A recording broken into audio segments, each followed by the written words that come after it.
Ahlan wa sahlan wa marhaban bikum. Selamat datang ke sesi bual bicara santai bersama ilmuwan yang kita adakan di Madrasah Ahmadiyah Pondok Gunung Payung. Bismillahirrahmanirrahim. Alhamdulillahirabbil alamin. Wassalatu wassalamu ala sayyidina maulana Muhammadin wa ala alihi wa sahbihi ajma'in. Qala rabbi shrah lana sudurana wa yassir lana umurana wahlul 'uqdatam min alsinatina yafqahu aqwalana, amma ba'd. Alhamdulillah, tuan-tuan, puan-puan, hadirin hadirat yang hadir, dan tuan-tuan puan yang sedang melihat, yang menonton di siaran Facebook Live yang kita adakan di page Madrasah Ahmadiyah, Majlis Tafakuh Madrasah Ahmadiyah Pondok Gunung Payung. Seterusnya yang dihormati Al-Fadhil Ustaz Azam Ghazali selaku penyelaras Majlis Tafakuh Fiddin Madrasah Ahmadiyah. Kemudian tuan-tuan dan puan yang hadir dalam majlis kita pada malam ini, alhamdulillah, syukur pada Allah Subhanahu wa taala kerana pada malam ini kita dapat mengadakan sekali lagi satu sesi bual bicara yang dahulunya kita kerap adakan. Boleh jadi setiap bulan dahulu kita adakan, tapi oleh kerana mungkin kesibukan masing-masing, maka kita berhenti sejak daripada rasanya bulan puasa itu. Rasanya akhir sesi santai bersama ilmuwan di amal Ramadan itu akhir sekali, bersama dengan Al-Fadhil Ustaz Fuad dan juga Al-Fadhil Haji Zaidi. Dan alhamdulillah pada malam ini, pada bulan September, kita adakan sekali lagi sesi santai bersama ilmuwan pada malam ini untuk kita membicarakan sebuah topik yang agak penting juga, dan kita menjemput seorang tokoh yang datang dari jauh, daripada Shah Alam, baru sampai tengah hari tadi. Alhamdulillah sampai dan bersama dengan kita pada malam ini, iaitu Al-Fadhil Ustaz Sa'id Al-Yamani. Ahlan wa sahlan. Jadi pada malam ini, tuan-tuan dan puan yang rahmati Allah, kita membincangkan satu topik yang bertajuk Solusi An-Nabawi dalam mendepani cabaran fitnah akhir zaman, menelusuri pemikiran Al-Habib Abu Bakar Al-Adni. Panjang topik kita tu. Jadi malam ini kita bincang berkaitan dengan solusi An-Nabawi. Bermaksud apakah yang Nabi telah sebutkan berkaitan dengan bagaimana cara untuk menyelesaikan masalah yang berlaku terutamanya di akhir zaman. Yang kita melihat akhir zaman ini terlalu banyak perubahan yang berlaku, yang nanti mungkin Al-Fadhil Ustaz akan terangkan tentang tahawul, perubahan. Yang Habib Abu Bakar Adni, dia bawa satu gagasan fiqh tahawulat, bermaksud memahami perubahan-perubahan pada setiap zaman. Berjadi kita pada 10 tahun lepas tidak sama dengan sekarang. 20 tahun lepas lagi lah. Hamba sendiri hidup pada zaman yang terlalu banyak berubah. Dulu kalau kita nak kecek dengan orang di luar rumah, kena lawan. Pakai telefon tak boleh. Telefon dulu dia telefon sambung dengan tali. Tapi zaman sekarang nak telefon orang di mana-mana sahaja, kecek dengan orang di mana-mana sahaja boleh. Dan pada zaman dulu juga kita tengok mungkin yang berlaku di sudut sosial, budak-budak sekolah sangat hormat kepada guru-guru dia. Zaman sekarang telah berubah. Budak-budak sekolah boleh jadi ditakuti oleh guru-guru pada zaman sekarang ini. Jadi perubahan-perubahan yang berlaku pada zaman ini itu telah disebutkan oleh Nabi SAW dalam hadis-hadis baginda, kerana Nabi SAW telah mengkhabarkan kepada kita apa yang berlaku sehingga ke hari berlakunya hari kiamat. Satu persatu Nabi SAW telah ceritakan, dan bagaimanakah cara untuk kita mendepani setiap zaman yang berubah, perubahan-perubahan yang berlaku pada setiap zaman. Jadi alhamdulillah pada malam ini kita menjemput Al-Fadhil Ustaz Sa'id Al-Yamani untuk menceritakan kepada kita tentang gagasan yang dibawa oleh guru dia, Al-Habib Al-Allamah Al-Mufakkir Al-Islami Ad-Da'iyah Al-Islamiyah Al-Habib Abu Bakar Al-Adni Ibnu Abi Bakar Al-Mashhur rahmatullah alaih, seorang ulama yang sangat besar di negeri Yaman daripada Aden. Dan mungkin juga kita jarang dengar nama dia, dan mungkin juga tidak diperkenalkan dengan meluas nama dia. Dia bawa satu gagasan pemikiran yang ustaz kita ni, yang kita jemput pada malam ni, murid kanan dia. Dan Fadhil Ustaz ni kita sebut sedikit berkaitan dengan biodata dia.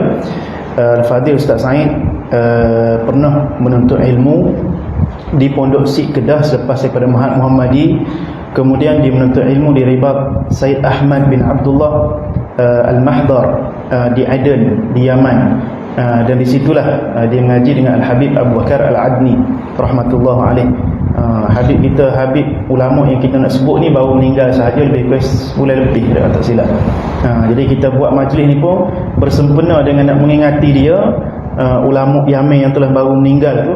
Seluruh dunia berduka cita atas kewafatan seorang bintang ulama yang telah meninggalkan kita. Jadi kita nak menghidupkan pemikiran dia, kerana seorang ulama tu walaupun dia mati, walaupun dia wafat meninggalkan kita, tapi dia meninggalkan tulisan-tulisan dia.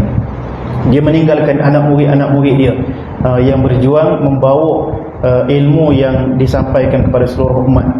Dan Al-Fadhil Ustaz kita ni membuka Ma'had Al-Imam Al-Adni di Shah Alam, dan Ma'had itu sendiri dirasmikan oleh Al-Habib Abu Bakar Al-Adni yang ketika lawatannya ke Malaysia pada tahun berapa Ustaz? 2015.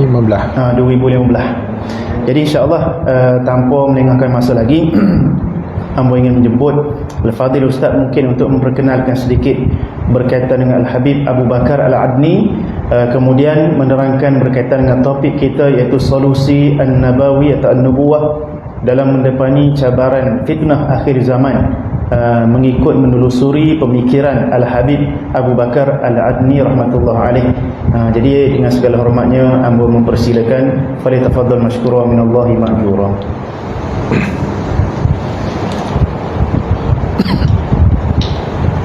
Bismillahirrahmanirrahim. Alhamdulillahi rabbil alamin. Alhamdulillahilladzi jama'akum ala hadzal khairil azim, alladzi jama'allahu alaihi ahlus sawabiq mimman sabaqa lahu min indihi ta'ala sawabiqus sa'adah wa qadat iradatuhu lahum bil khairat likulli minhum fi ma'ashihi wa fi ma'adihi. اللهم علمنا ما جهلنا وذكرنا ما نسينا رب اشرح لنا صدورنا ويسر لنا أمورنا نوينا التعلم والتعليم والتذكر والتذكير والنفع والانتفاع والإفادة والاستفادة والحث على التمسك بكتاب الله وسنة رسول الله صلى الله عليه وسلم والدعاء إلى الهدى والدلالة على الخير ابتغاء وجه الله ومرضاته وقربه سبحانه وتعالى. أما بعد. Hadratil muhtarimin, wabil khusus kepada Raisul Jalsah Ustaz Fauzan kita, Sahibul Bait Ustaz Azam, hadirin hadirat, tuan-tuan, puan-puan yang dirahmati oleh Allah Subhanahu wa taala. Pada malam yang penuh barakah ini, kita di tempat yang barakah bersama dengan orang-orang yang barakah. Kita akan membicarakan satu tajuk, iaitu solusi An-Nabawi dalam mendepani cabaran fitnah akhir zaman, menelusuri pemikiran Syekhuna Al-Habib Abu Bakar Al-Adni bin Ali Al-Mashhur rahimahullahu ta'ala wa rahmatan wasi'ah, yang mana guru mulia Al-Habib Abu Bakar ini telah kembali ke rahmatillah hampir 38 hari yang lalu di Jordan. Beliau meninggal kerana jantung beliau telah lemah semasa menerima rawatan di hospital, salah satu hospital di Amman, kemudian diterbangkan, dikebumikan di bumi Tarim Al-Ghannam, yang mana Sayyidi Al-Habib Abu Bakar ini, tuan-tuan, terkenal dengan imam ataupun syekh bagi Ar-Ruknur Rabi', iaitu imam bagi rukun keempat agama. Yang mana kita sedia maklum, kalau kita belajar di dalam kitab-kitab turas, menyebut bahawasanya rukun agama itu ada 3, iaitu iman, Islam dan ihsan. Tetapi Sayyidi Al-Habib Abu Bakar Al-Adni ini telah meletakkan ataupun telah menghidupkan, mengembalikan salah satu rukun kepada induknya, iaitu ilmu tentang asyratus sa'ah, ataupun yang dipanggil sebagai ilmu fiqh at-tahawulat ataupun fiqh akhir zaman, yang mana keempat-empat ilmu ini iaitu ilmu iman, Islam, ihsan dan asyratus sa'ah yang kita panggil sebagai petanda hari kiamat ini berasal daripada sumber yang satu, iaitu hadis Jibril yang dikenali di sisi para ulama sebagai ummu sunnah. Jibril datang kepada Nabi SAW, bertanya kepada Nabi beberapa soalan. Ditanya kepada Nabi tentang iman, ditanya tentang Islam, ditanya tentang ihsan. Soalan Nabi tidak terhenti kepada ihsan. Jibril melanjutkan soalan kepada Nabi SAW tentang asyratus sa'ah. Jadi di sinilah berdasarkan wahdatul maudu'iyah, kesepaduan dari segi tajuk, bahawasanya agama ini adalah terdiri daripada 4 asas ataupun 4 perkara. Kerana di dalam hadis ini, di penghujung hadis ini, Nabi SAW mengatakan kepada Umar, fa innahu Jibril atakum yu'allimukum amra dinakum. Sesungguhnya Jibril telah datang kepada kamu, mengajarkan kepada kamu tentang urusan agama, iaitu asas agama. Tidak dipanggil agama kecuali terdiri daripada 4 asas ataupun 4 perkara ini. Kerana agama tidak dibina agama melainkan iman, Islam, ihsan dan asyratus sa'ah. Jadi Sayyidi Al-Habib Abu Bakar, beliau menyusun ilmu fiqh tahawulat ataupun ilmu asyratus sa'ah ini selama hampir 30 tahun setelah mendapat isyarah daripada guru beliau, iaitu Al-Habib Abdul Qadir bin Ahmad bin Abdul Rahman As-Saggaf. Ketika mana beliau belajar kitab Sahih Bukhari di samping Al-Habib Abdul Qadir bin Ahmad bin Abdul Rahman As-Saggaf di Jeddah, Al-Habib Abdul Qadir membaca satu hadis yang Nabi SAW menyebut tentang akan berlaku suatu peristiwa di Iraq, jalan-jalan di Iraq ditutup dan bau gandum lebih mahal daripada dinar dirham. Jadi Al-Habib Abu Bakar bertanya kepada guru beliau, apakah situasi yang telah disebutkan oleh Nabi SAW itu telah berlaku? Maka Habib Abdul Qadir mengisyaratkan supaya Habib Abu Bakar mengkaji apakah wakil realiti yang disebutkan di dalam hadis tersebut berlaku ataupun mutabakah dengan nusus yang disebutkan oleh Nabi SAW. Jadi daripada kajian Habib Abu Bakar selama 30 tahun, isyarat daripada guru beliau, maka telah disusun, telah diwadakkan ilmu yang bernama fiqh at-tahawulat ataupun fiqh akhir zaman. Yang mana fiqh akhir zaman ini adalah bukan suatu ilmu yang baru, bukan suatu ilmu yang telah direka cipta oleh Al-Habib Abu Bakar, tetapi dihidupkan ataupun dikembalikan oleh Al-Habib daripada sumber yang asal, iaitu hadis Jibril.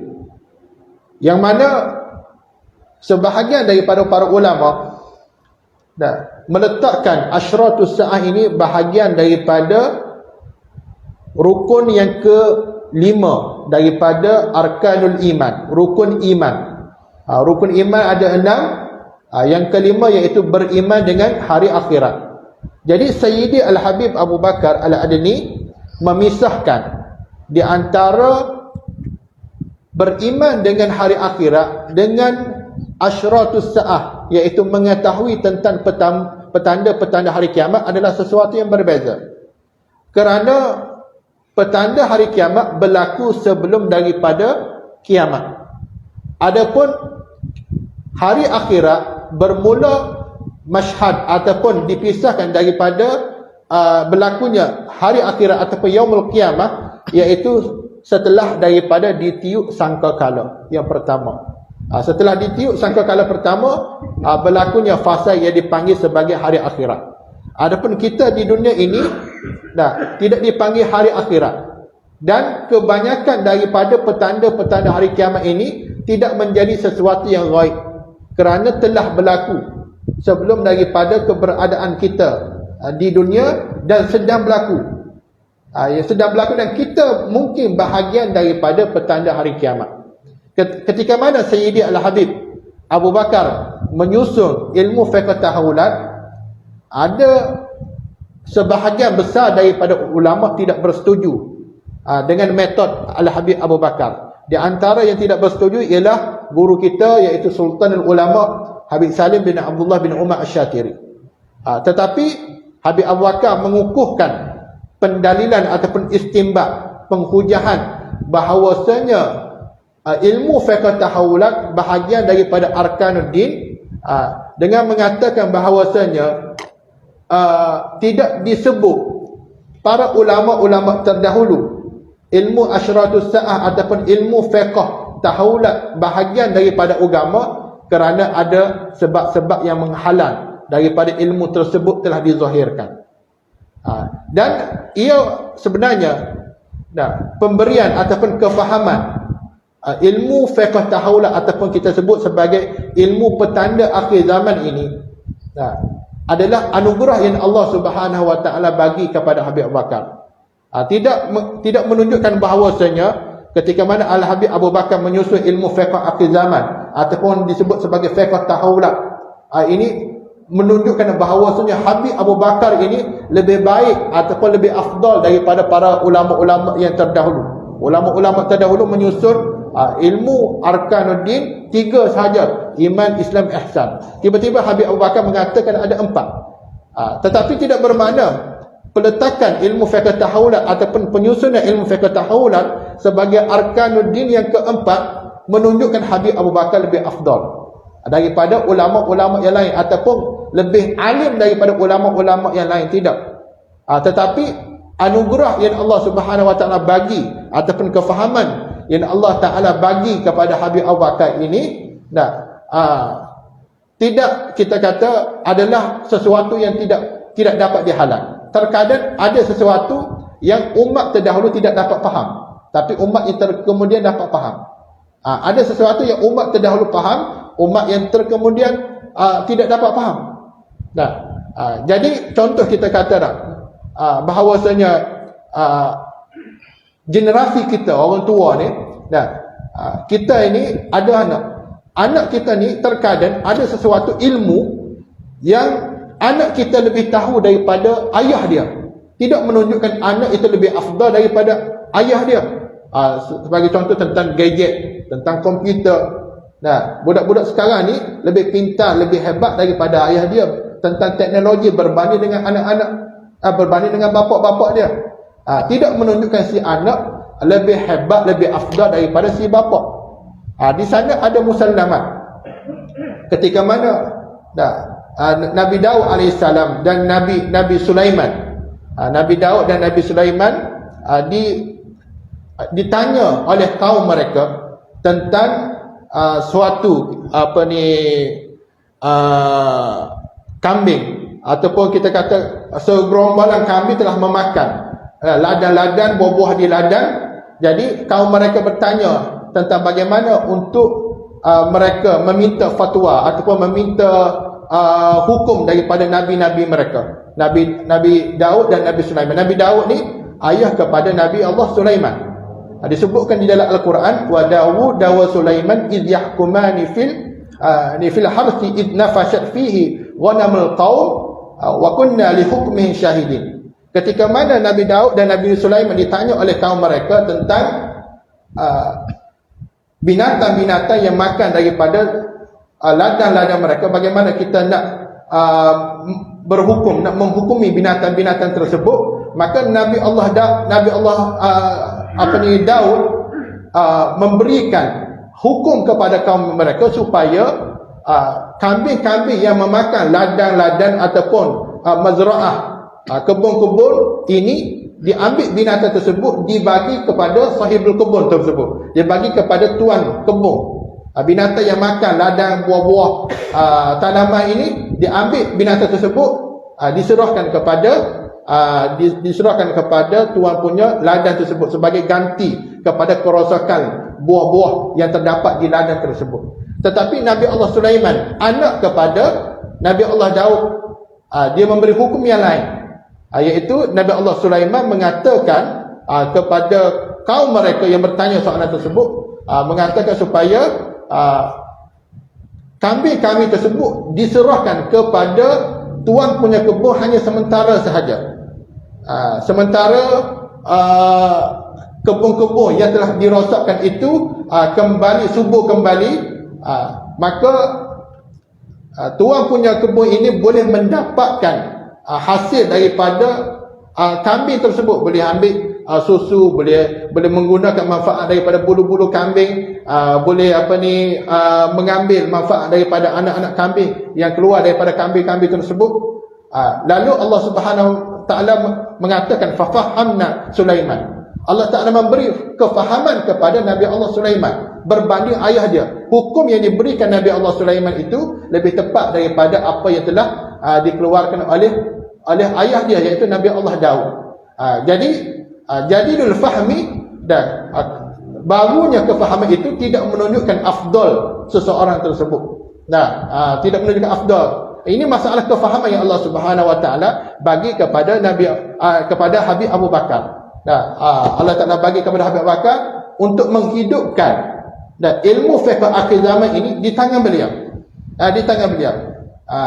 Jadi tidak menunjukkan Habib Abu Bakar ini lebih afdal daripada ulama-ulama yang lain.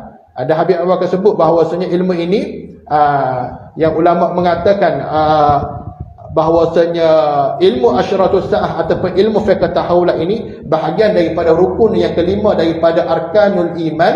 Ini dakhilatun bima yata'allaq iman biyaumil akhir, itu tidak tepat kata Habib Abu Bakar. Kerana beriman dengan hari akhir itu adalah sesuatu yang berlaku setelah daripada ditiup sangkakala yang pertama. Adapun asyratus sa'ah ataupun petanda hari kiamat berlaku sebelum daripada ditiup sangkakala, yakni berlaku di alam dunia.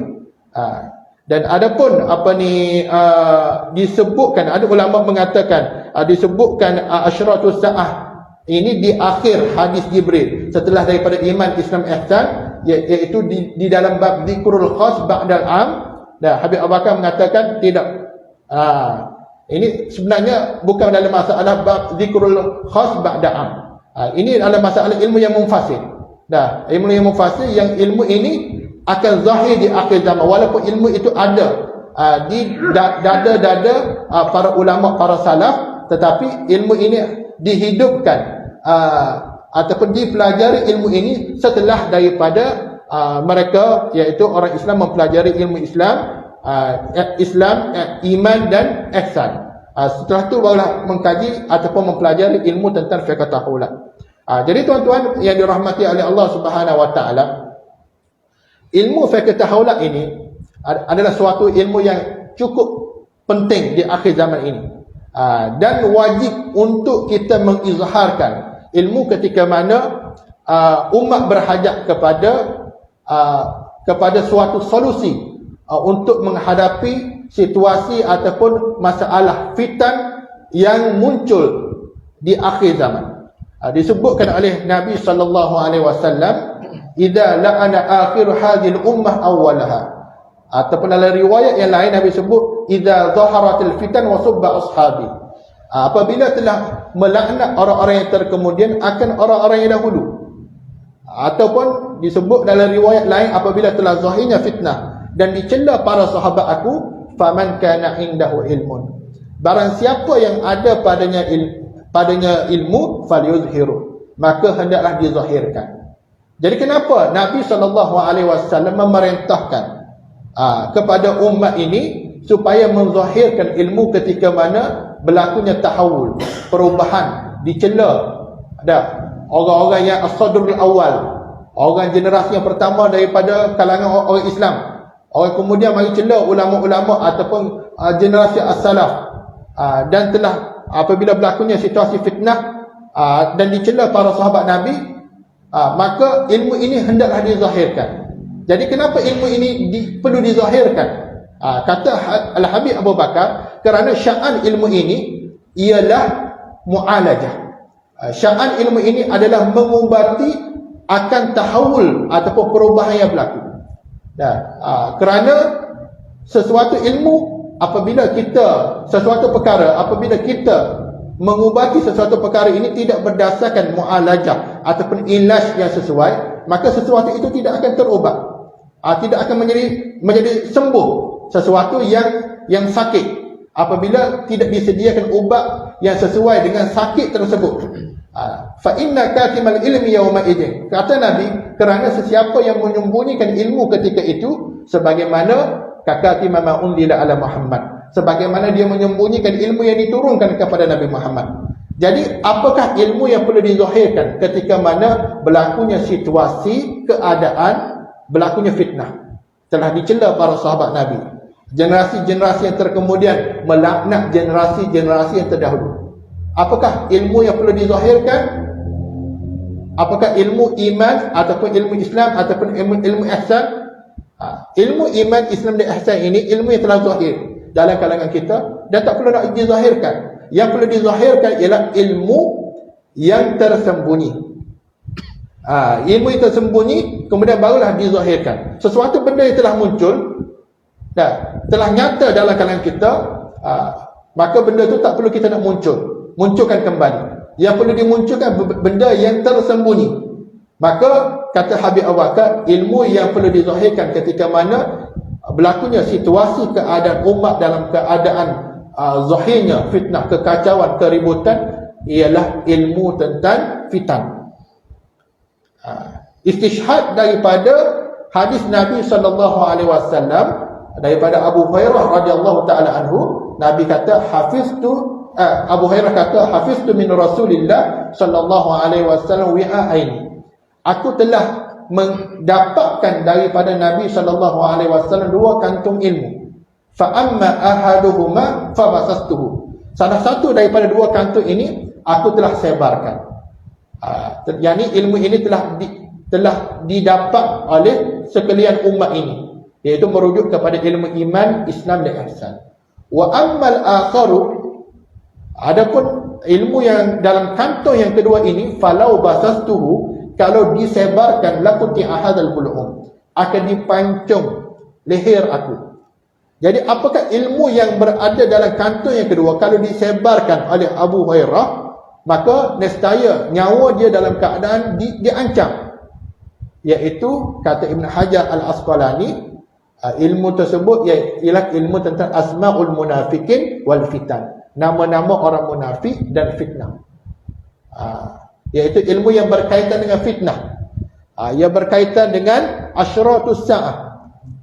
Kerana ilmu ini ada di dalam dada-dada para sahabat, tetapi ilmu tersebut tidak sampai kepada kita kerana ilmu ini disembunyikan, kerana zuruf keadaan realiti umat ketika mana adanya para sahabat, yakni setelah daripada kematian Uthman radhiyallahu taala anhu, setelah daripada kematian Uthman berlakunya fitnah yang pertama dalam marhalah umat Muhammad sallallahu alaihi wasallam. Jadi ketika itu para sahabat mengetahui ilmu tentang fitan, tetapi mereka menyembunyikan ilmu tersebut kerana orang-orang munafik dan murawwijal fitan, orang yang menjadi penyemarak kepada fitnah itu ada dalam kalangan mereka. Sebab itulah disebutkan oleh Abu Hurairah radhiyallahu taala anhu, dia kata, wallah ma adri anas ya ashabi am tanasaw, demi Allah aku tidak tahu apakah sahabat aku itu betul-betul terlupa ataupun buat-buat terlupa. Wallah, demi Allah, ma taraka Rasulullah sallallahu alaihi wasallam hatta ila an tanqadiya dunya, demi Allah tidaklah Nabi sallallahu alaihi wasallam meninggalkan kami kecuali Nabi memberitahu kepada kami salasami'ah min qaidin fitnah, nama 300 orang yang melakukan fitnah. Nabi sebut illa qad sammahu lana bismihi wa bismi abihi wa bismi qabilati. Nabi menceritakan kepada kami nama siapa yang melakukan fitnah, nama kabilah dia, nama ayah dia, nama kabilah kaum dia. Tetapi ilmu ini telah didiamkan kerana zuruf keadaan realiti pada ketika itu menegah daripada disebarkan hadis-hadis yang berkaitan dengan fitnah. Tetapi hadis yang sampai kepada kita ini ada, tetapi tidak dijelaskan siapa yang melakukan fitnah.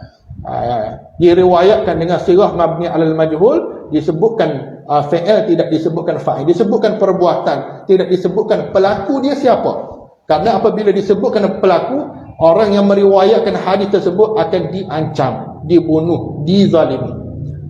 Baik, jadi ada beberapa noktah sebelum kita nak membicarakan ilmu tentang fiqh tahawulat, untuk kita nak menelusuri pemikiran Al-Habib Abu Bakar Al-Adni. Pertama, ilmu fiqh tahawulat ini,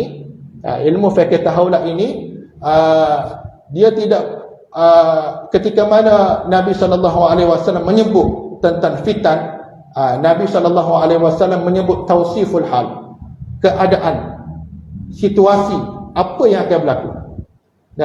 Apa yang akan berlaku, dan Nabi juga menyebut tashkhis, punca kepada masalah tersebut.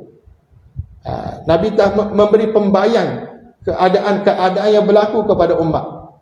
Apakah petanda-petanda akhir zaman yang akan dihadapi oleh umat, baik petanda itu petanda yang positif ataupun petanda yang negatif. Sekiranya petanda yang disebutkan oleh Nabi SAW itu berhubungan dengan alamat-alamat yang negatif, petanda-petanda yang buruk, Nabi SAW menyebut mu'alajah, ubat ataupun tahlil, makhraj, jalan keluar kepada masalah tersebut. Dan jalan keluar ataupun solusi yang disebutkan oleh Nabi SAW ini, ada kalanya akan mengangkat masalah tersebut secara keseluruhan. Masalah tersebut akan dapat dihilangkan dengan kita mengaplikasikan solusi yang disebutkan oleh Nabi SAW. Ataupun sekiranya tidak dapat, sekiranya masalah tersebut tidak dapat dihilangkan, paling kurang dapat mengurangkan mudarat yang berlaku kepada umat dengan solusi tersebut. Sebagai contoh, apabila disebutkan oleh Nabi SAW, idza la'ana akhir hadhihi ummah awwalaha faman kana indahu ilmun falyuzhir.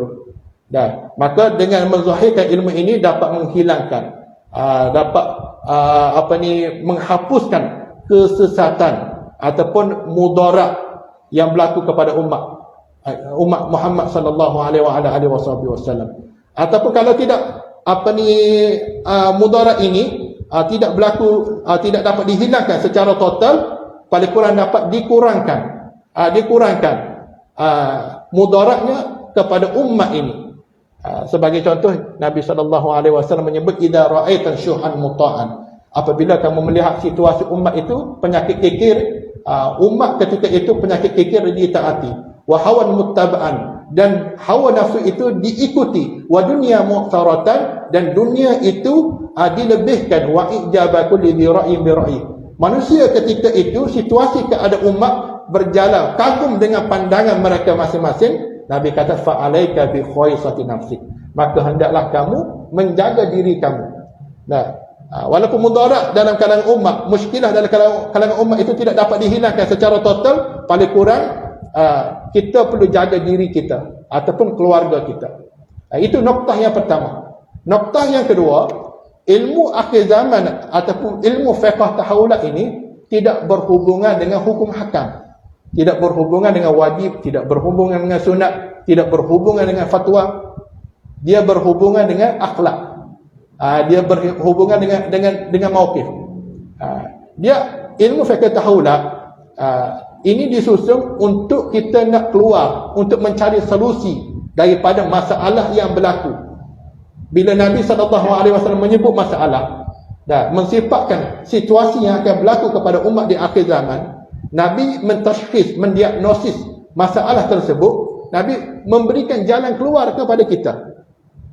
Jadi ilmu fiqh tahawulat di antara wazifahnya ialah kita nak keluar daripada masalah, ataupun kita nak mengurangkan masalah yang berlaku kepada kita.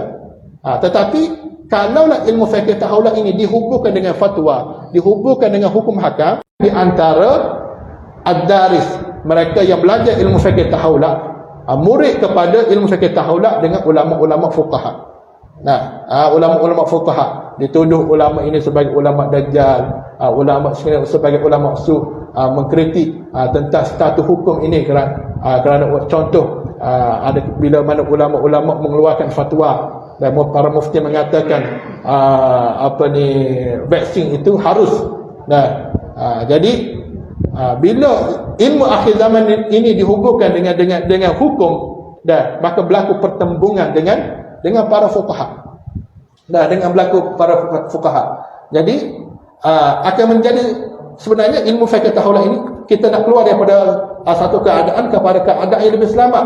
Tapi bila kita keluar daripada satu keadaan pergi kepada keadaan bila wazifah ilmu fiqh tahawulah ini kita bertukar dengan wazifah ilmu fiqh, maka akan berlaku pertembungan di antara kita dengan para ulama, akan menjadi keributan dalam kalangan umat. Akan menjadikan keributan dalam kalangan umat, bahkan akan menjadi fitnah, keluar daripada masalah kepada masalah yang lain. Kepada masalah yang lain. Jadi Allahumma salli ala sayyidina Muhammad. Ini noktah yang penting. Noktah yang penting kerana ada sebahagian daripada kita yang belajar ilmu akhir zaman, dinisbahkan sesuatu yang dia belajar itu kepada ilmu akhir zaman, tetapi apabila mereka tidak mengetahui wazifah ilmu tersebut adalah bagian-bagian, maka mereka akan bertukar dengan wazifah ilmu fiqh.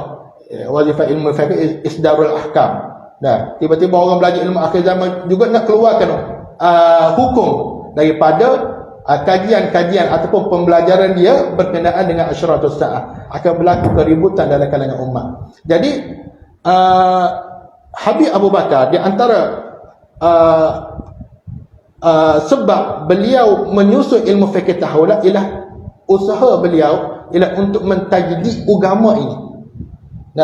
Mengembalikan fiqh tahawulah ini kepada induk dia.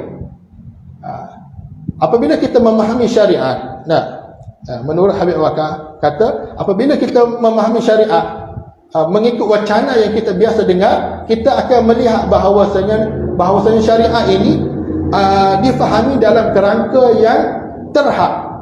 Syariat ini hanya merujuk kepada akidah, fikih dan tasawuf. Laisat kamilah, tidak sempurna. Sedangkan ada lagi ilmu-ilmu yang perlu kita rangkumkan dengan syariat, iaitu ilmu kehidupan.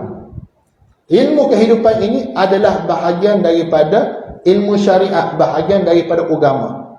Kerana Nabi SAW telah mengkhabarkan tentang perkara-perkara yang akan muncul di akhir zaman, termasuknya perkara yang mustajaddat, ilmu yang mustajaddat, perkara-perkara yang baru. Sebagaimana Ustaz Fauzan tadi sebut tentang handset. Dulu kita tak ada handset, lah ni ada handset. Perkara ni ada hadis Nabi SAW. Tuan-tuan boleh buka kitab Mutabaqatul Ikhtira'atul Asriyah lima akhbarahu bi khairul bariyah, karangan Sidi Ahmad Al-Ghumari. Hadis-hadis yang berkaitan dengan kemunculan perkara-perkara yang moden, di antaranya hafal. Tadi pun saya dengar daripada guru saya iaitu Syekh Ridwan, tapi saya tak cek status hadis ni. Beliau rujuk balik, ya'ti ala nas zaman saya takallam ahlul masyriq fayasma ahlul maghrib. Akan datang satu zaman orang di sebelah timur bercakap, orang sebelah barat dengar. Kalau disebutkan au kama qala sallallahu alaihi wasallam, kalau disebutkan benda ni di waktu manusia tidak terdedah dengan kemajuan, pasti orang kata benda ni maudhu'. Tidak tasawur dalam gambaran para sahabat. Orang sebelah timur bercakap, orang sebelah barat dengar. Tapi sekarang ini benda ni mutabaqatun lil waqi'. Realitinya kita tengok di hadapan kita. Realiti kita tengok di hadapan kita. Jadi banyak benda-benda yang muncul dalam kehidupan kita ini perkara yang telah diikhbarkan oleh Nabi SAW, dan ia adalah bahagian yang berhubungan dengan agama, yang berhubungan dengan syariat, termasuk dalam ilmu yang dipanggil sebagai ilmu fiqh tahawulah. Handset ni bahagian daripada tahawulah. Kita tak boleh letakkan handset ni dalam ilmu akidah ataupun ilmu fiqh atau ilmu tasawuf. kereta, kita nak letak dalam bahagian mana? Ilmu apa? Akidah tak boleh, fiqh tak boleh, tak salah. Pasti dalam ilmu fiqh tahulah.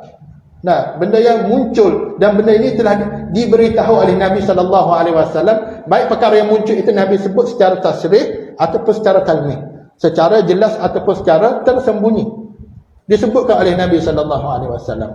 Nah, ilmu kehidupan juga adalah bahagian daripada arkanuddin.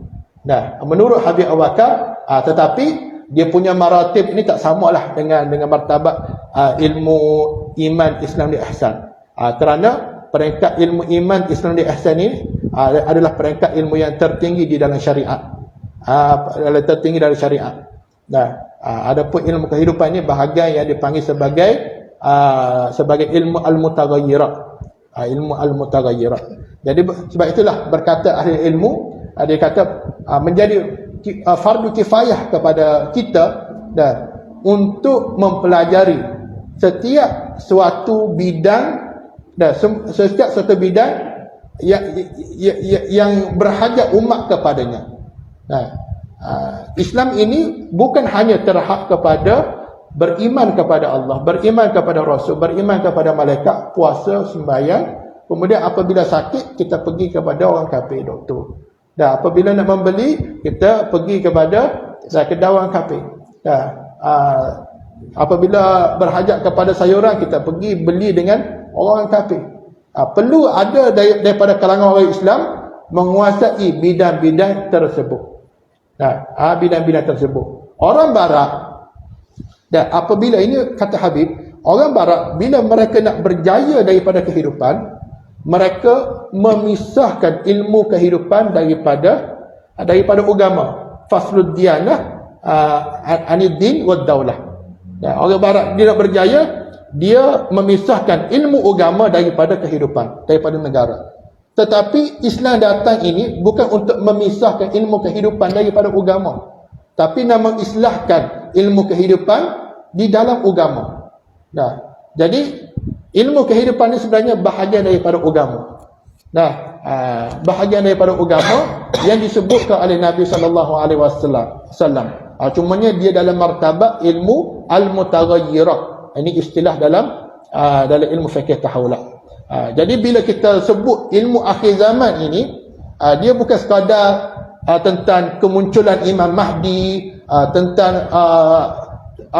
keluarnya Ad-Dukhan, keluarnya Dajjal, turunnya Nabi Isa. Itu adalah tentang petanda-petanda hari kiamat.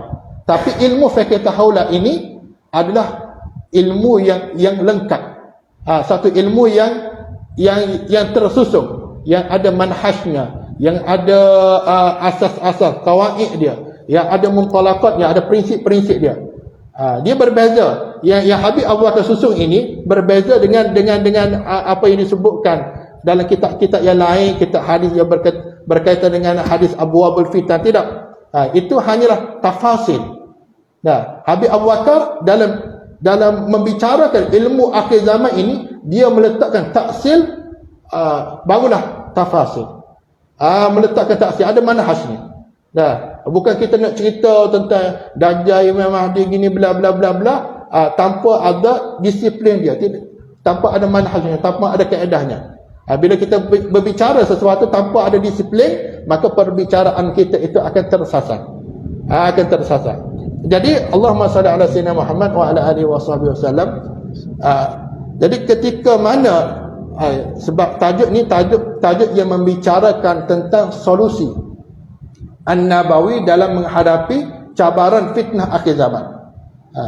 Setiap sesuatu yang diberikan diceritakan oleh Nabi, pasti Nabi akan memberikan solusi kepada kita.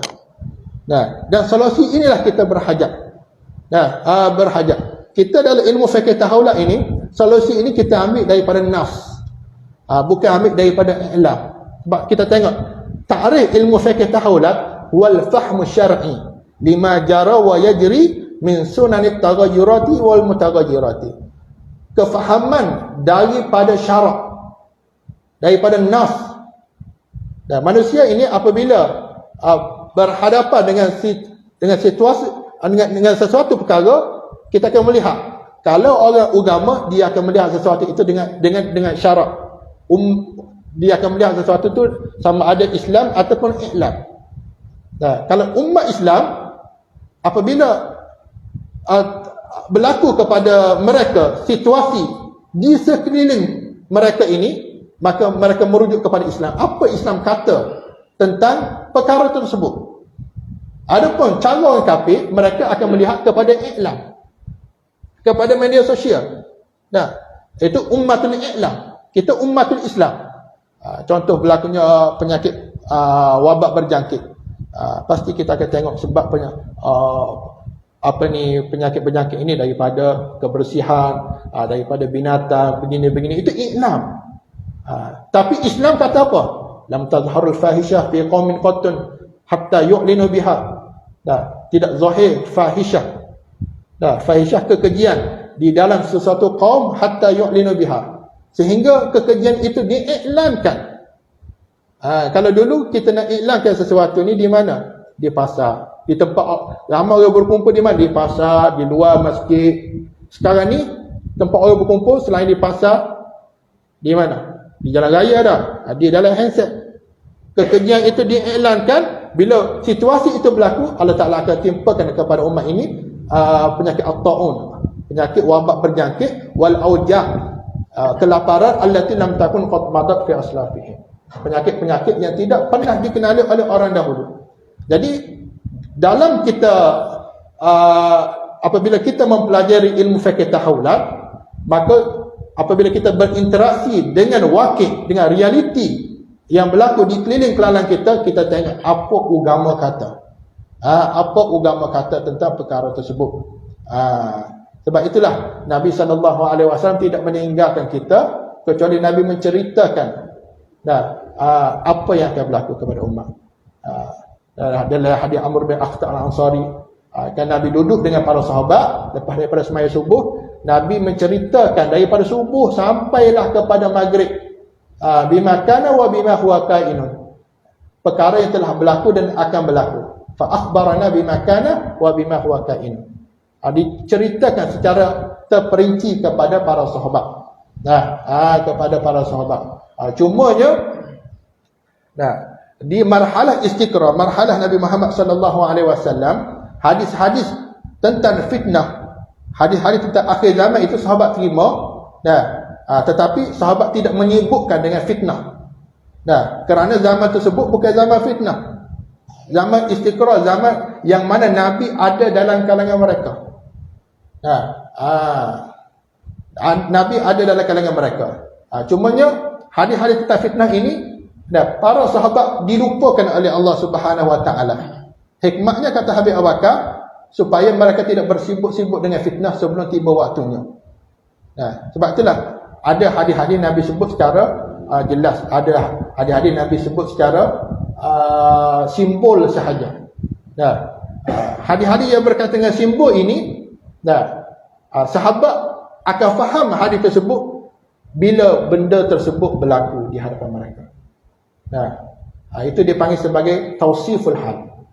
Tausiful hal.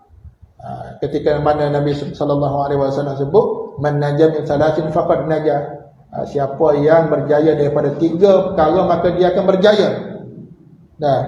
Sahabat tanya, Nabi sebut 3 kali. Sahabat tanya, apa dia 3 perkara tu ya Rasulullah? Antaranya ialah Nabi kata, mauti, kematian aku. Selamat daripada kematian aku ni, kau akan berjaya. Sahabat tak faham. Sahabat tak faham. Sebab Nabi menyebut secara simbol supaya apa dia? Supaya sahabat tidak bersedih, sahabat tidak berduka cita sebelum tiba waktunya. Tapi apabila kematian Rasulullah sallallahu alaihi wasallam, sedangkan kematian Nabi tu pun Allah Taala jelaskan secara jelas dalam Quran, wa ma Muhammadun illa rasulun qad khalat min qablihi rusul. Itu pun sahabat terlupa ayat tersebut. Bila Nabi meninggal, wafat, barulah sahabat teringat, dia jadi bila wafatnya Nabi SAW, kaum muslimin murtad, bukan kaum muslimin, kaum muslim juga tapi orang Badui, bukan dalam kalangan sahabat yang sentiasa berdamping dengan Nabi dah. Orang Badui, hulu, penduduk di tengah padang pasir tu, ramai yang murtad. Abu Bakar, Sayyidina Abu Bakar memerangi pokok riddah ni, barulah sahabat faham, siapa yang selamat daripada 3 perkara, maka dia akan selamat. Kematian Nabi ni, siapa yang selamat daripada fitnah ketika mana berlakunya kewafatan Rasulullah sallallahu alaihi wasallam, sungguh dia telah berjaya. Orang tak murtad ni memang berjaya. Jadi Nabi tausiful hal, Nabi telah menceritakan kepada kita tausiful hal. Yang kedua tashkhisul hal. Yang ketiga Nabi sebut tahlil. Jadi kita ni kalau contoh dah, tuan-tuan kalau sakit kan, tuan-tuan pergi hospital. Pergi hospital, tuan cerita kepada doktor, saya ni menyifati ataupun royak kepada doktor sifat-sifat keadaan tubuh tuan ni. Hamba malam tak boleh nak tidur, dah sakit kepala, nak makan tak boleh nak kunyah ni. Itu dipanggil tausiful hal, mensifatkan keadaan diri kita ni kepada doktor. Kemudian doktor akan cek, dia ada kata dia tu, dia cek, itu panggil tashkhis, diagnosis. Dia cek penyakit gap pokok cik ni. Bila cek tu dia akan jumpa penyakit tu, akan jumpa, lalu doktor bagi apa? Bagi obat. Abang ni penyakit kecil mana ni? Ini obat kecil mana? Jadi kita ni bila ambil obat daripada doktor ni, agak kita makan ke tak? Kita pergi tanya dia. Dia kalau cek kepada kita, dia bagi obat tiba-tiba kita tahu buat. Tak percaya doktor ni. Nak makan obat lain kata. Ambillah kita obat hok tak tahu daripada siapa sumber orang yang buat obat tu. Maka kita akan binasa. Tubuh kita akan makin mudarat. Sedangkan kepakaran itu ada pada doktor. Dia mengaji, dia buat kajian. Ni Nabi SAW bercakap, wa ma yantiqu 'anil hawa, Nabi tak kecek ikut hawa nafsu. Nabi tak kecek ikut hawa nafsu. Jadi tausiful hal yang disebutkan oleh Nabi SAW ini, kadang-kadang Nabi sebut secara jelas, kadang-kadang Nabi sebut secara tak jelas. Secara analogi ataupun secara simbol sahaja. Dan hanya dipahami oleh orang-orang tertentu, dan tidak dipahami oleh orang tertentu. Mereka akan faham bila tiba waktunya. Nabi ni, Nabi kecek ni tak serupa kita berjela-jela. Nabi ni sifat kecek Nabi, jawami'ul kalim. Bu'istu ana bi jawami'il kalim. Diutuskan aku ini dengan sifat jawami'ul kalim. Apa maksud jawami'ul kalim? Qaulul mujiz, kata ringkas aja. Qalilul lafzi, sedikit lafaz, wa kathirul ma'ani, dia banyak makna. Macam Nabi sebut tentang arkan asyratus sa'ah, rukun tentang petanda hari kiamat, Nabi sebut 2. Jadi 2 ni lah keluarnya ilmu tentang fiqh an-nawaqi' wan naqa'i' wa mudillatul fitan, fiqh tentang al-isyarah wal bisyarah wan nadhara, fiqh tentang mustajaddatul ulum an-nadhariyah wa tatbiqiyah, fiqh tentang fiqh baina rabtul ad-diyanah baina tarikh, fiqh tentang al-qawaris wal malaim. Dengan 2 yang disebutkan, 2 jawapan Nabi bila Jibril tanya kepada Nabi tentang asyratus sa'ah, tentang asyratus sa'ah. Dan ilmu ni perlu dikhidmati oleh kita, orang yang belajar ilmu akhir zaman ni. Sebagaimana ulama-ulama dulu berkhidmat kepada ilmu Islam, keluarnya ribuan kitab yang berkaitan dengan fiqh. Begitu juga ramai ulama berkhidmat tentang ilmu iman, keluarnya ribuan kitab yang berkaitan dengan akidah. Sebagaimana ulama dulu berkhidmat kepada ilmu ihsan, keluarnya ribuan kitab yang berkaitan dengan tasawuf. Perlu kita berkhidmat dengan ilmu tentang asyratus sa'ah. Seminit lagi. Baru tu apa dia? 11 tu. 11 tu. Seminit lagi. Kena putih lalu. 3 minit boleh. 3 minit lagi. Jadi ada soalan mana? Ada soalan. Itu tawsiful hal. Yang kedua tashkisul hal. Yang ketiga mushkilah. Tahlil. Tahlil yang disebutkan oleh Nabi, itulah solusi kita. Solusi kita.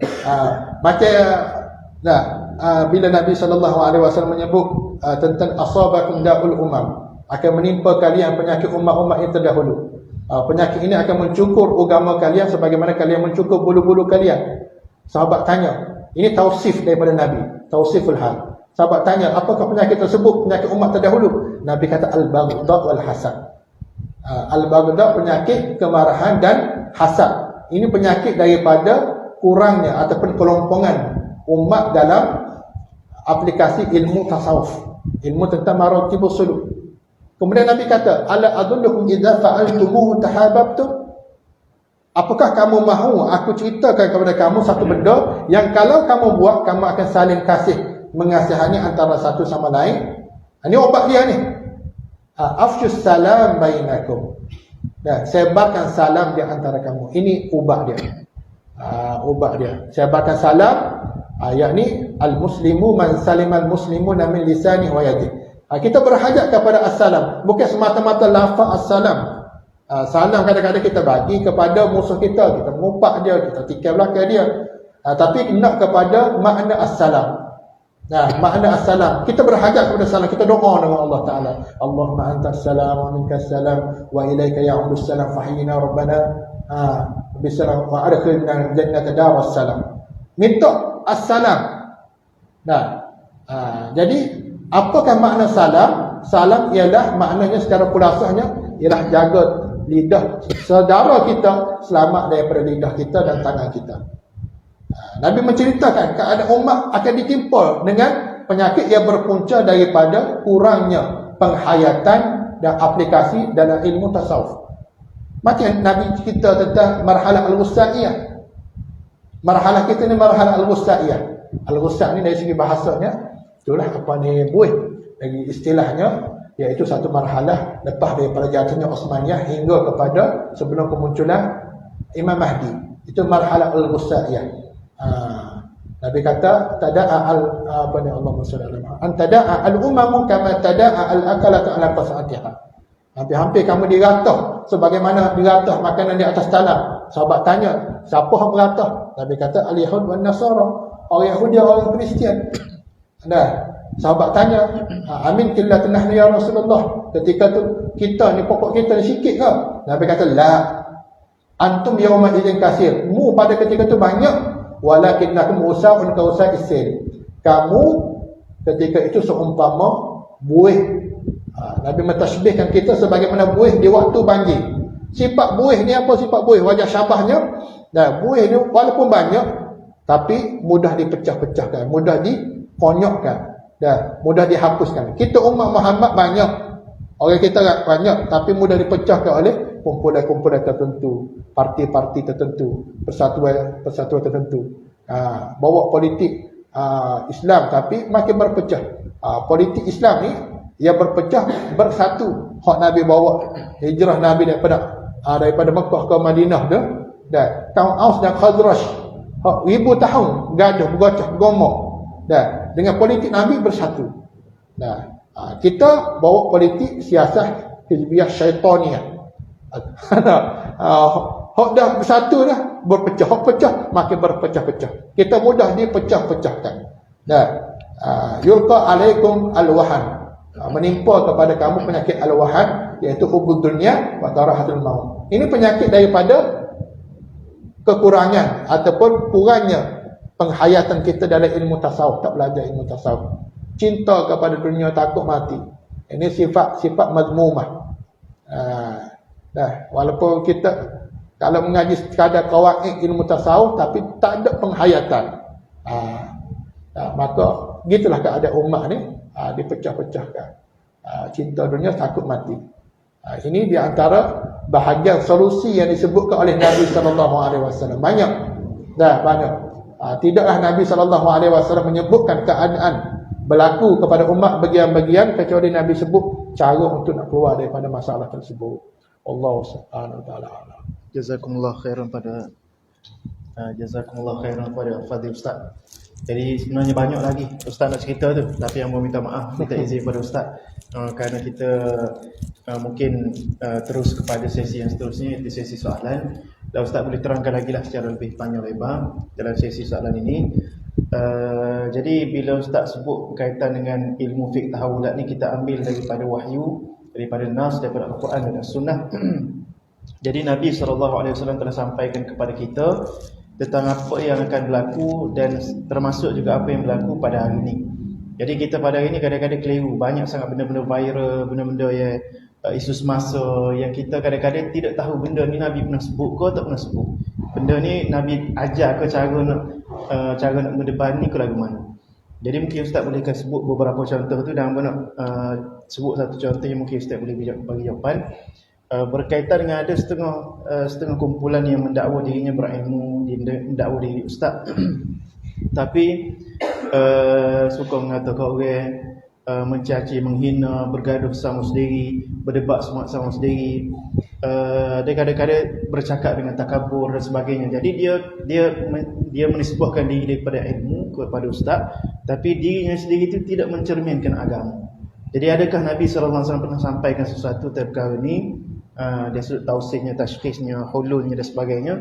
Dan mungkin Ustaz boleh beri contoh-contoh lain berkaitan dengan apa yang berlaku pada hari ini yang Nabi ajarkan kita bagaimana cara untuk mendebani masalah pada hari ini. Pada Allah Ustaz.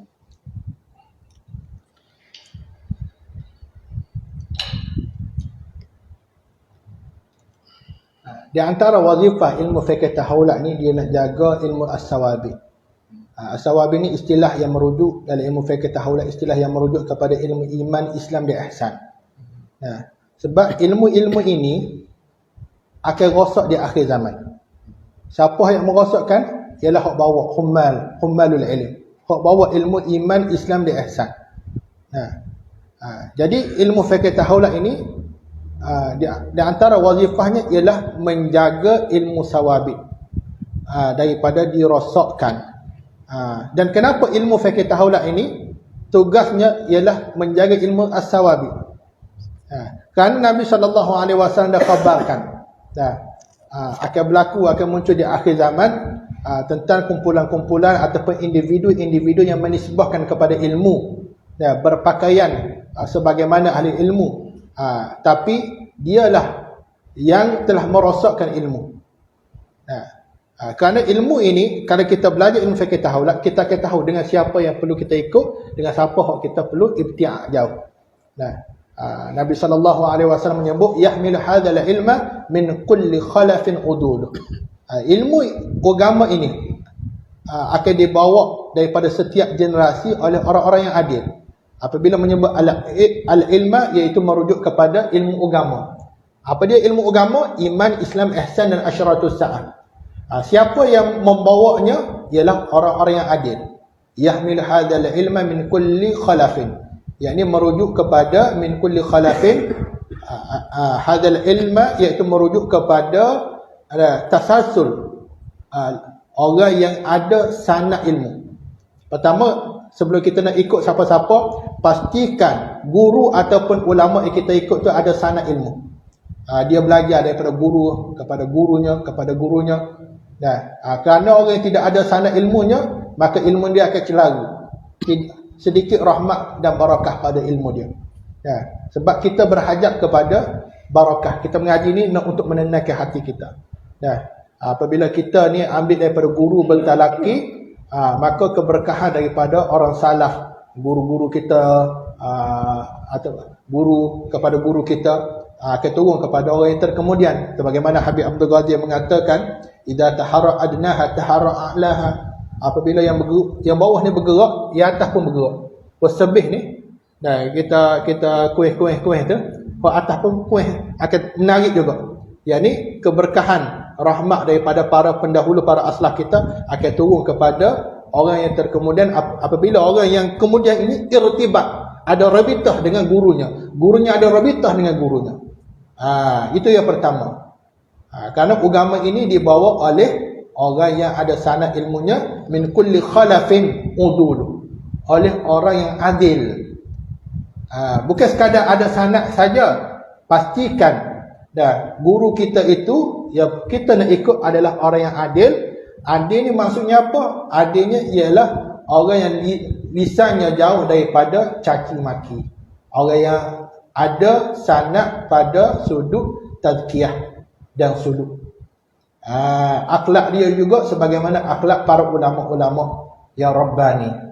Bukan sekadar ada sanad ilmu, tapi akhlak tidak bersanad. Kita perlu menghimpunkan syarafus sanad wal adalah. Orang yang adil ni orang yang lisan dia tidak mencela, dia tidak adabul musyarakah anil fitnah, tak masuk dalam fitnah apa-apa. Yahmil hadzal ilma min kulli khalafin uduluh yanfuna anhu tahrif al-ghali. Tugas ulama-ulama yang bawa ilmu daripada Nabi sallallahu alaihi wasallam, selain daripada dia menghimpunkan sanad ilmu dan sanad tazkiyah, sanad ilmu dan sanad perangai, tugas dia apa, dia punya function dia, dia akan meluruskan penyelewengan orang yang al-ghalin. Ghalin ni al-mutasyaddid, orang yang melampau. Mereka menyeleweng bil makna. Agama ni mereka, dia takkan menyeleweng Al-Quran dan hadis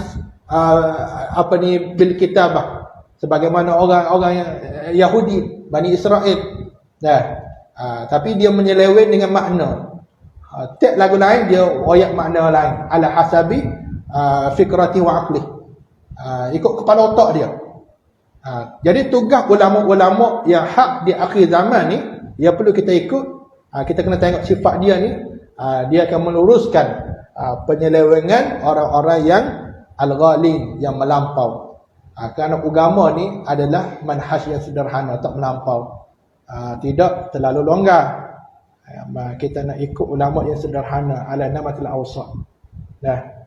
Kalau kita pakai seluar pun, kalau longgar sangat cabut, kalau ketat sangat so'ah. Yanfuna anhu tahrif al-ghalin wa intihal al-mubtilin. Menidakkan pendustaan atas orang-orang yang batil, yang mendustakan atas nama agama, al-mubtilin al-mustakhdiin. Mereka yang yaltabis, yakni memakai pakaian bisyaksiyah ad-da'i au alim. Dia pakai pakaian pendakwah ataupun orang alim. Dia ni umpama pelakon, sementara boleh jadi orang alim, sementara dia boleh jadi pendakwah. Dan pelakon ni dia boleh berlakon, hari ni boleh jadi baik, esok boleh jadi pelakon jahat. Berlakon ada janggut sikit, ada serubel sikit, pakai serubel, pakai janggut, TikTok, buat konten agama bagus. Tapi di luar konten tu, realiti kehidupan dia penuh dengan maksiat. Wa ta'wil al-jahilin. Dan tugas ulama-ulama rabbani di akhir zaman juga ialah mereka ini akan meluruskan takwil orang yang jahil. Orang jahil ini menurut Habib Awakan ni bukan orang yang tak belajar. Orang tak belajar jahil juga. Tapi orang yang belajar sikit tapi klaim buat banyak. Dia belajar tapi dia takabur. Jadi kita nak ikut pun ulama-ulama yang berakhlak, yang menghimpunkan sanad ilmu dan sanad tazkiyah. Sanad ilmu dan sanad tazkiyah. Kerana pada setiap marhalah, setiap zaman ni pasti ada khilafatul ilmi. Khalifah ilmu tu. Khalifah yang bawa manhaj Nabi sallallahu alaihi wasallam. Kan Nabi sallallahu alaihi wasallam menyebut fa'alaikum bisunnati wa sunnatil khulafa'ir rasyidin al-mahdiyyin. Sebelum Nabi sebut tu, Nabi ini adalah tahlil yang disebutkan oleh Nabi. Nabi dah bagi pembayankan kepada umat, wa in ta'ammara alaikum abdun habasyiyun, kalau mari kepada kamu hak memerintah tu orang aneh, hamba yang negro. Nabi kata kena taat. Maka dengar dan taatlah. Dengar dan taatlah. Situasi kalau berlaku ketika itu, yang memerintah itu orang hamba, hamba, maka dengar dan taatlah. Kerana natijah apabila kita keluar daripada pemerintahan akan menatijahkan kepada, kalau menatijahkan kemungkaran yang besar, maka duduk dalam kemungkaran yang pertama, mungkar juga, tapi tidak seteruk mudarat apabila kita keluar daripada pemerintahan dia. Nabi dengar datang Allah, fa'alaikum, Nabi pesan, fa'alaikum bisunnati wa sunnatil khulafa'ir rasyidin al-mahdiyyin. Maka hendaklah kamu berpegang dengan sunnah aku dan sunnah khulafa'ir rasyidin al-mahdiyyin. Sunnah para khulafa'ir rasyidin. Siapa para khulafa? Sunnah aku, yang sunnah apa? Menurut Habib Abu Bakar Al-Dini, sunnah di sini ialah bukan sunnah dari ilmu usul. Sunnah dari ilmu usul, sunnah ada pada sunnah qauliyah, fi'liyah, takririyah. Sunnah sini ialah sunnatul mawaqif. Kerana Nabi mengatafkan setelah daripada sunnah Nabi, Nabi kata sunnah para khulafa' ar-rasyidin. Tak ada dari ilmu usul dah yang dinamakan sunnah khulafa' ar-rasyidin. Sunnah khulafa' ar-rasyidin ini ada dalam istilah ilmu fiqh tahawulat. Itu kita mengajilah beza di antara ada bab dalam apa ni nubzah tu, sunnah al-mawaqif dan sunnah ad-dalalah, dan khilaf khalifah pada ilmu dan khalifah pada hukum. Jadi kita setiap zaman ni pasti ada khilafah pada ilmu, walaupun khilafah pada hukum tu tak ada dah. Lepas 30 tahun yang menghimpunkan ilmu dan hukum ni dah terhenti zaman Sayyidina Umar Abdul Aziz. Kemudian akan bangkit pula Imam Mahdi. Imam Mahdi khalifah yang akan menghimpunkan ilmu dan hukum. Yang kita ada sekarang ni ialah khalifah pada ilmu. Khalifah pada ilmu, syarat dia yang kita nak ikut ialah mereka ini menghimpunkan sanad pada ilmu dan sanad pada tazkiyah. Sanad pada ilmu, sanad pada tazkiyah, lidah dia tidak mencaci maki orang, tidak mengumpat orang, tidak melaknat orang di atas mimbar. Mengambil respon dengan mauqif Nabi SAW sendiri, keadaan Nabi. Hatta iblis laknatullah, makhluk asyaddul makhluqat yang paling kita kena laknat, Nabi tak laknat atas mimbar. Apatah lagi orang-orang Islam kita, orang-orang yang ada la ilaha illallah Muhammadur Rasulullah, itu lebih berhak kita nak jaga. Wallahu a'lam bishawab. Baik, jazakumullah khair pada jawapan Ustaz. Jadi yang nak buka, kalau ada soalan daripada penonton, daripada penonton di Facebook Live ke, atau penonton ataupun pendengar kita yang hadir pada malam ni, kalau ada apa-apa soalan, kalau tak ada, ambo sambung soalan ambo. Ustaz Fadil Ustaz, ada masalah.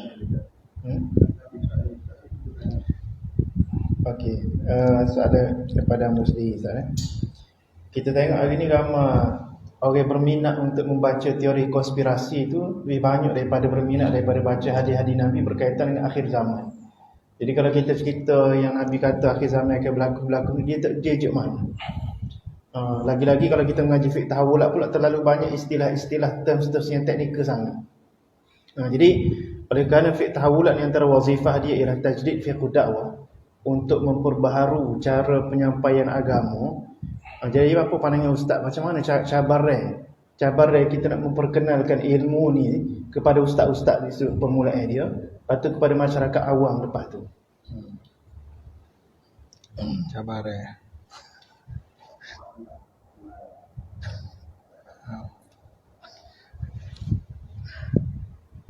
Nazratul Mu'amarah ni ada dalam bukan kata teori ni, selagi mana teori itu tidak dipanggil sebagai ilmu.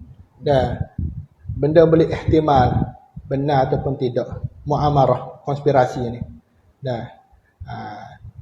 Kerana ilmu fiqh tahawulat mengakui adanya konspirasi. Tapi konspirasi itu kita tengok pada sudut syarak. Bukan huwal fahmul wada'i, fahmul syar'i. Kefahaman dari segi syarak. Jadi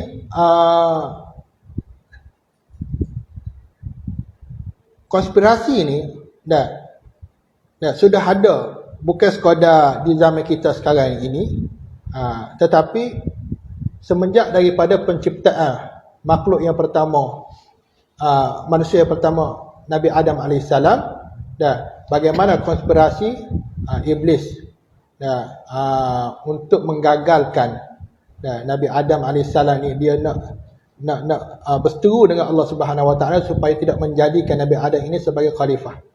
Dan bagaimana iblis telah berkonspirasi dengan geng-geng dia sehingga berlakunya fitnah di antara Qabil dan Habil. Dan konspirasi ini ataupun dibuat oleh iblis. Iblis ni ialah guru kepada Ad-Dajjal. Dan tidak berlakulah fitnah daripada setiap zaman, setiap marhalah, kecuali sebagai tasna' atau tadak di fitnah Ad-Dajjal, sebagai satu persiapan untuk menunggu kepada kemunculan Dajjal. Konspirasi ni itu ada, tapi kita jangan paranoid sangat. Bila kita terlalu fokus kepada konspirasi, teori-teori konspirasi yang masih lagi dalam mubham, dalam keadaan jelas tak jelas, akan menyebabkan berlakunya penyakit paranoid, penyakit psikologi. Penyakit psikologi paranoid ni antara bahagian daripada penyakit psikologi yang menyebabkan kita tak boleh buat kerja. Bila kita keluar daripada rumah saja, kita akan dibayangi keadaan kita, sama ada diri kita ataupun masyarakat di sekeliling kita ini sudah diatur oleh Dajjal. Memang kita tidak nafikan dunia ini ada konspirasinya. Dunia ini ada konspirasinya. Bagaimana konspirasi pembunuhan Sayyidina Osman radhiyallahu taala anhu, menantu Nabi SAW. Siapa yang buat konspirasi? Abdullah bin Sabah. Bahkan Nabi SAW menyebut awalul fitani qatl Utsman wa akhiruha khurujud Dajjal. Fitnah Sayyidina Osman ini adalah fitnah yang pertama dalam marhalah umat Muhammad, ketika mana beliau dibunuh oleh kelompok Al-Bughah Khawarij. Umar dibunuh tapi tidak menimbulkan fitnah, kekacauan, keributan dalam kalangan umat. Tetapi Osman bila dibunuh, rentetan daripada pembunuhan Osman itu berlakunya fitnah yang dipanggil sebagai perang Jamal, kemudian perang Siffin. Nabi kata wallazi nafsi biyadihi, demi diriku di dalam kekuasaannya, ma min fi qalbihi mithqalu habbatin min maqtalil Utsman illa khusyira ma'ad Dajjal in adrakahu fa illam yudrikhu amana bihi fi qabri. Siapa sahaja di dalam jiwanya ada rasa setuju sedikit saja dengan pembunuhan Sayyidina Utsman, maka dia akan beriman dengan Dajjal sekiranya Dajjal itu muncul di zamannya. Sekiranya dia tidak berjumpa dengan Dajjal, dia mati dulu, maka dia akan beriman dengan Dajjal di dalam kubur. Jadi memang konspirasi daripada pembunuhan Utsman ini, dia ada rentetan dengan konspirasi kemunculan Dajjal. Sebelum munculnya Dajjal, ada dipanggil sebagai Ad-Dajjajilah. Ad-Dajjajilah. Bila Sayyidina Utsman dibunuh? Sayyidina Utsman dibunuh pada bulan Zulhijjah tahun 35 Hijrah, 18 Zulhijjah tak silap saya. Bila munculnya Dajjal, Dajjal tak muncul lagi. Jadi apakah hubungan di antara pembunuhan Utsman dengan kemunculan Dajjal? Ialah irtibat. Qiraatul fitan ini melazimi. Pembacaan tentang fitnah ini sebenarnya dia adalah bahagian daripada ilmu fiqh tahawulat, bahagian daripada tahawulat zaman yang berhubungan di antara satu sama lain dalam tarikh. Sehingga Allah Subhanahu wa taala hantar setiap nabi, setiap rasul, ma min nabiyyin illa qad anza illa wa qad hadzara ummatuhu ad-dajjal. Tidaklah Allah Taala utus satu-satu nabi kecuali mereka akan memperingatkan kepada kaum mereka tentang Dajjal.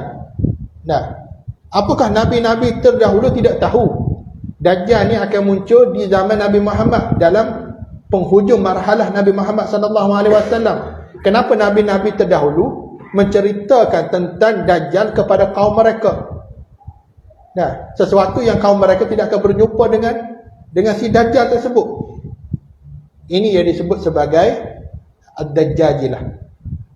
Nabi-nabi terdahulu bukan mengetahui bahawa Dajjal akan muncul dalam marhalah umat Muhammad, tapi mereka memperingatkan kepada kaum mereka tentang Dajjal Kerana fitnah Dajjal itu ada pada setiap zaman. Konspirasi Dajjal yang berkaitan dengan politik, yang berkaitan dengan ilmu, yang berkaitan dengan ekonomi, yang berkaitan dengan ideologi akidah ni ada pada setiap zaman. Ilmu yang menyimpan, akidah yang menyesatkan, politik yang menindas, ekonomi yang zalim ada pada setiap zaman. Cumanya dalam masalah konspirasi ini ia dipanggil sebagai teori konspirasi. Konspirasi ni memang ada. Kita tak perlu fokus sangat dengan teori konspirasi.